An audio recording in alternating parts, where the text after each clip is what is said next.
قصه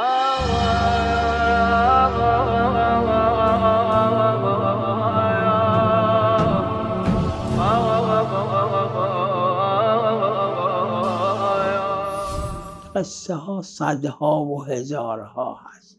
این جوانهای عزیزی که صدای منو حالا یا در آینده میشنون سعی کنن این قصه ها رو جمع کنن. لقد کان فی قصصهم عبرة لأولی الالباب. اینا عبرته، خصوصا در همین زیارت های 40 امام حسین علیه السلام، اونایی که رفتن چه در پیاده چه غیر پیاده، قصه هایی که دیدن، قصه هایی که شنیدن، خصوصا جوان و نوجوان، پسر و دختر، اینا رو بنویسن، کتاب میشه.